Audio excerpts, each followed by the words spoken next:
안녕하세요. 예수비전속 10개 안희한 목사입니다. 코로나19가 확산되는데 아주 핵심적인 역할을 했던 단체가 있죠. 신천지입니다.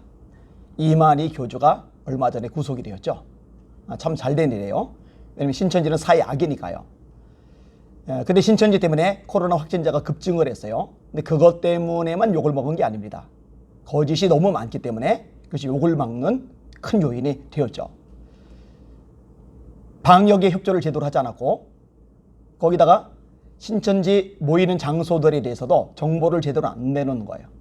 그래서 다 내놨다고 했는데 나중에 거짓으로 드러난 거예요. 하여튼 입만 열면 거짓말하는 존재가 신천지입니다. 그럴 수밖에 없는 게요, 아예 교리 자체가 하나님의 모략이라는 것을 활용하게 되어 있거든요. 하나님의 모략이 뭐냐? 사람들을 포교할 때 거짓말을 해도 된다는 거예요. 참 끔찍한 얘기죠. 내가 꿈에 너를 봤다. 기도 중에 환상 속에서 너를 봤다. 이 새빨간 거짓말인데, 이런 식으로 이야기를 끄집어내면 쏠깃할 사람들이 있거든요. 얼마나 못됐어요? 직장도 속여요.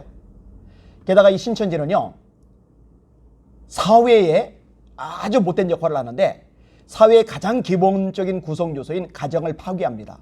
신천지에 빠지면요, 부모, 형제도 몰라봐요. 제가요, 신천지에 빠진 사람들이 진짜 인륜을, 철륜을 저버리는구나 하는 것을 자주 목격을 했어요. 한 번은 이제 영상을 통해서 보는데 아들이 아버지한테 와 쌍욕을 해야 되는 거예요. 신천지에 빠진 아들에게 아버지가 협조를 안 한다고요. 뭐 이런 거 비일비재합니다. 그러니 욕을 먹어도 싸죠. 구속돼도 싸죠. 사회에서 사라져야 될 악한 존재입니다. 사이비 집단 맞아요. 그런데 대통령께서 8.15 광화문 집회 이후에 그 다음날 쓰신 페이스북 글에서 이 교회를, 또 광화문 집회를 신천지하고 연결시키는 듯한 그런 뉘앙스로 글을 쓰셨어요. 들어보세요.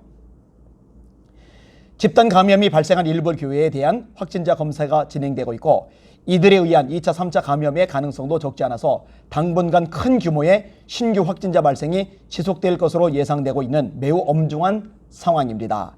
신천지 이후 맞이한 우리 방역의 성패를 가늠하는 중대 고비입니다. 교회 이야기를 끄집어낸 다음에 교묘하게 또 신천지하고 연결돼서 신천지 이후에 교회 때문에 중대 위기를 다시 한번 만났다, 이런 식으로 논리를 전개해 가고 있어요. 참 교묘하다라는 생각이 저절로 들어요.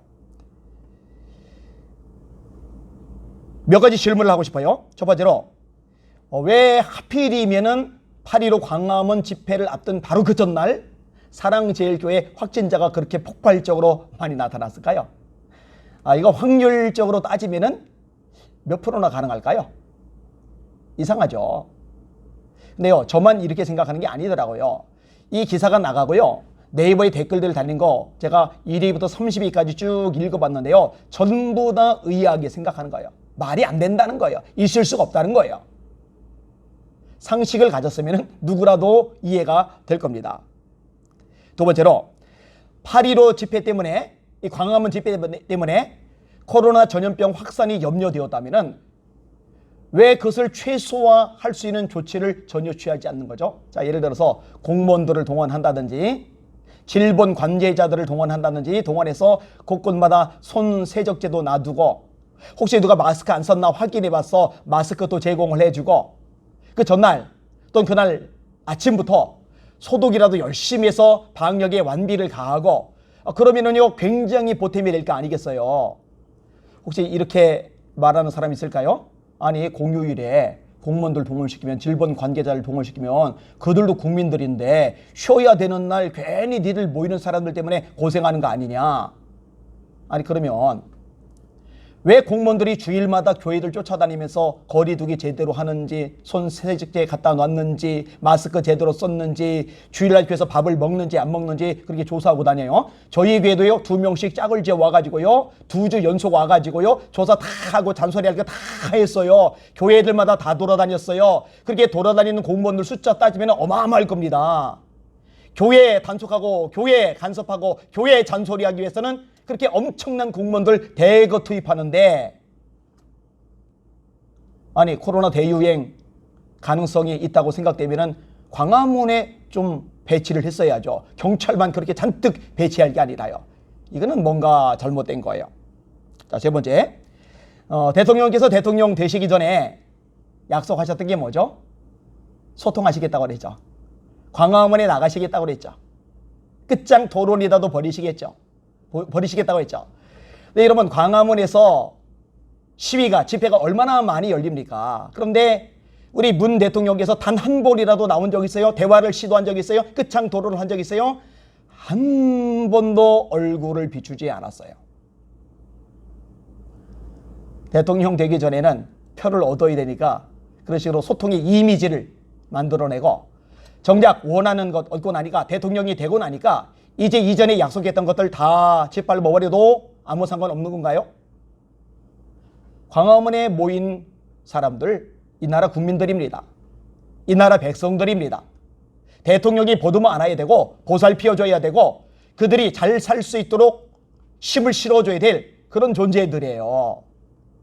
그런데 그렇게 찬밥덩어리 취급을 하면 어떻게 합니까? 네 번째로, 8.15 광화문 집회 이후에 확진자가 벌써 대폭 늘는 게 가능합니까?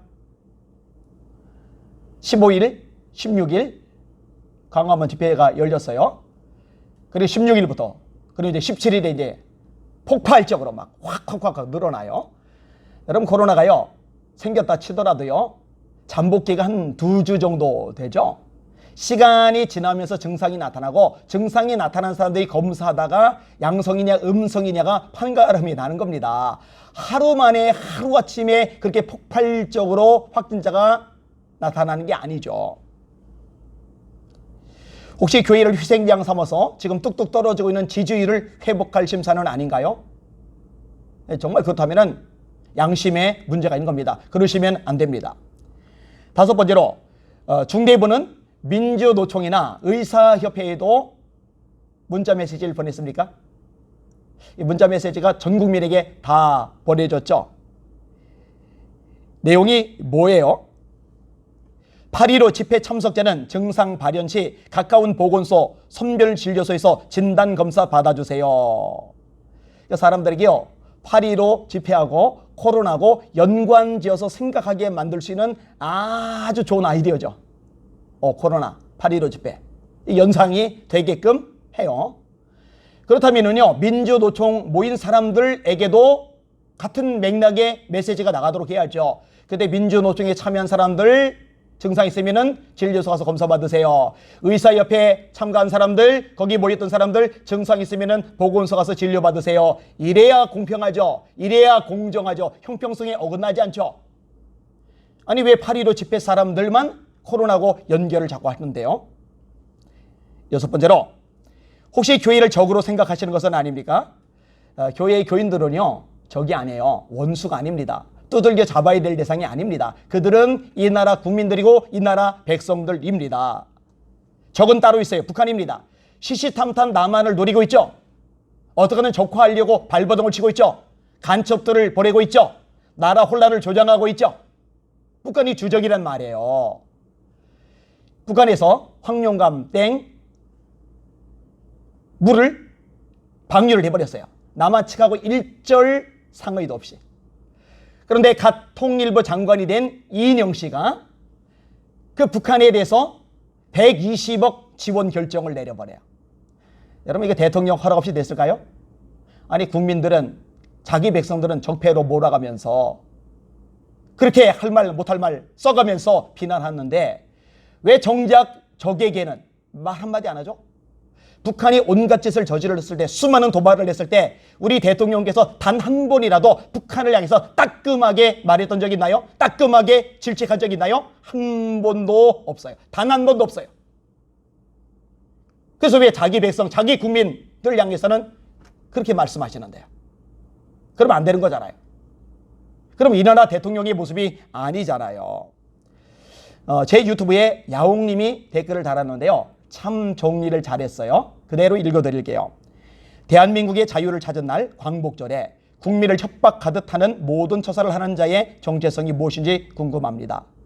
모든 것을 통제하기보다는 질병관리본부 쪽 사람이라도 배치해서 중간중간 손소독 세탁제라도 놓고 안전관리 홍보도 하고 사회적 거리두기라도 잘할 수 있도록 길들을 터주었어야 했습니다. 국민이 광화문에 나오면 광화문에 나와 소통의 정치를 하겠다고 한 걸로 알고 있는데 그래도 광화문에 많은 국민이 자주 나왔건만 한 번도 얼굴 본 적이 없습니다. 뒷골목에서 찌질하게 거지 쇼파리하는 사진 찍고 소통하는 척은 너무 부끄러운 짓입니다. 설령 침배팀이 있을지라도 나와 보는 것이 맞는 것이지 않는지요. 광복절 자유행사를 철저히 막은 것은 일제 통치를 다시 받겠다는 것은 아닐 테고 그럼 공산 사회주의 통치를 하겠다는 건지 합리적 의심을 하게 됩니다. 주변에 나라 녹 먹고 계시는 분들도 하나같이 허접한 장돌뱅이 약장수이지 싶습니다.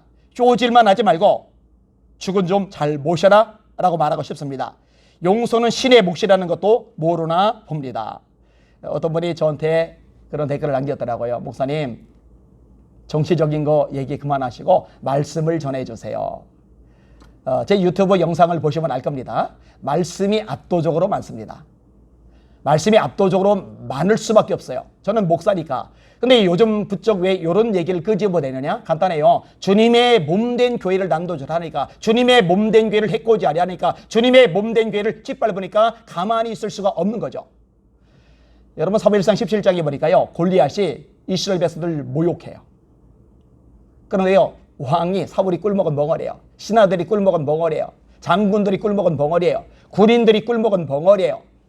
일개 소년인 다윗이 그 광경을 보더니요, 속이 타들어가는 거예요. 분노가 생기는 거예요. 이 할례 받지 못한 블레셋 사람이 무엇이기에 살아계시는 하나님의 군대를 모욕하느냐, 살아계신 하나님의 군대를 모욕하겠느냐, 견딜 수가 없는 거예요. 사울이 스테반이 돌 맞아 죽을 때 증인들의 옷을 지켜요. 사도행전 9장에 보니까 교인들에 대해서 위협과 살기가 등등해요. 그래서 예루살렘에 사는 기독교인들 잡아들이고 죽이게 하는 것, 이것만으로 만족을 못해서 다메섹까지 가는 거예요. 근데 다메섹으로 가는 와중에 해가 떴는데 해보다 더 밝은 빛이 비쳐요. 그리고 주님의 음성이 들리는 거예요. 사울아, 사울아, 어찌하여 네가 나를 박해하느냐? 누구십니까? 나는 네가 박해하는 예수다. 여러분, 사울은요, 예수님을 박해한 적이 없어요. 사울이 박해한 대상은 주님의 백성들입니다. 근데 예수님은 네가 어찌하여 나를 박해하느냐라고 말씀하지 않으시고 어찌하여 네가 나를 박해하느냐고 말씀하세요. 주님의 백성들을 박해하는 거는요, 그 백성들의 주님이신 예수님을 박해하는 거예요. 다윗이 왜 분노한지 아세요? 살아계신 하나님의 백성을 모욕하는 거는요, 그 백성들의 왕이신 하나님을 모욕하는 거거든요. 하나님을 모욕하는 것을 견딜 수가 없는 거예요. 그러니 나설 수밖에 없는 거예요. 저도 마찬가지 심정이에요. 주님의 백성들, 주님의 교회, 이거를 짓밟는 거는요, 우리 주님을 짓밟는 거거든요. 이걸 어떻게 소닥 보듯이 말똥말똥 쳐다만 보고 있을 수가 있어요? 그럴 수 없어요. 분노해야죠. 가슴앓이해야죠. 답답해야죠. 속이 터져나가야죠. 그리고 할 말 해야죠. 할 수밖에 없는 겁니다. 제가 지난번에도 한번 인용했는데 한 번 더 인용할게요. 어쩌면 앞으로 더 인용할지도 모르겠어요. 어마하게 거대한 골리앗, 전신 갑옷을 입었어요. 배틀책 같은 창을 가졌어요. 전쟁의 용사예요. 그런데 다윗이 이렇게 말을 합니다. 너는 칼과 창과 단창으로 내게 나오거니와 나는 만군의 여호와의 이름, 곧 네가 모욕하는 이스라엘 군대의 하나님의 이름으로 내게 나가노라. 그가 너를 내 손에 넘기시리니 내가 너를 쳐서 네 목을 베고 오늘 블레셋 군대 시체로 공중에 세워 땅에 들짐승에게 주어 온 땅에 이스라엘의 하나님이 계신 줄 알게 하겠고 또 여호와의 구원하심이 칼과 창에 있지 않음을 이 무리에게 알게 하리라. 전쟁은 여호와께 속한 것인즉 그가 너희를 우리 손에 넘기시리라. 여러분, 하나님의 백성을 모욕했던 골리앗 결국은 무너지고 맙니다. 거대한 산 같은 골리앗이 무너지고 맙니다. 혹시 이 영상을 보시는 분들 정치권에 계시다면 잘 들으세요. 주님의 몸된 교회, 하나님의 백성들을 함부로 무시하고 조롱하고 짓밟으면요, 하나님이 그냥 두지 않으십니다. 심판하십니다. 아무리 거다이고 아무리 대단해도 결국은 무너지고 말 것입니다. 깨달으시길 바랍니다. 이 방송을 듣는 우리 시청자 여러분, 두려워하지 마세요. 겁먹지 마세요. 너무 답답해하지 말고 조급해하지 마세요. 보니까 가슴앓이 하는 분들이 너무 많아요. 막 눈물이 줄줄줄줄 난대요. 막 마음이 막 답답하고 한탄이 든대요. 그런데 여러분, 세상만 바라보면 그럴 수 있어요? 환경과 처지만 바라보면 그럴 수 있어요? 정치, 경제, 사회, 문화, 언론, 이 모든 영역만 바라보면 그럴 수 있어요? 그런데 하나님을 바라보셔요. 그럼 새 힘이 생길 겁니다. 한 구절만 더 인용하고 마칠게요. 너는 알지 못하였느냐? 듣지 못하였느냐? 영원하신 하나님 여호와 땅끝까지 창조하신 자는 피곤치 아니하시며 곤비치 아니하시며 명철이 한이 없으시며 피곤한 자에게는 능력을 더하시며 무능한 자에게는 힘을 더하시나니 소년이라도 피곤하며 곤비하며 장정이라도 넘어지며 자빠지되 오직 여호와를 앙망하는 자는 바라보는 거요. 하나님을 바라보는 자는 새 힘을 얻으리니 독수리가 날개치며 올라가들 것이요 다른 박질하여도 곤비하지 않겠고 걸어가도 피곤치 아니하리로다. 환경, 처지, 문제만 보지 말고 하나님 바라봅시다. 그러면 새 힘이 생길 거예요. 그 새 힘 가지고 말합시다. 알립시다. 진실을, 정확한 정보를 몰라서 헷갈림이 왔다 갔다 하는 사람도 많거든요. 구독 눌러주세요. 좋아요 눌러주세요. 그럼 유튜브 알고리즘상 더 많은 사람에게 이게 노출이 되게 돼 있어요. 주변에 추천해 주세요. 그리고 여러분 영적으로 예수 이름의 권세를 가지고 악한 영들 대적하는 기도를 해주세요. 그리고 하나님의 이름, 예수 이름의 이름을 가지고 다윗처럼 일어나시고 힘써 싸워주세요. 하나님 함께 하십니다. 역사하십니다. 반드시 승리할 것입니다. 강하고 담대하라 여호와를 바라는 너희들아. 할렐루야.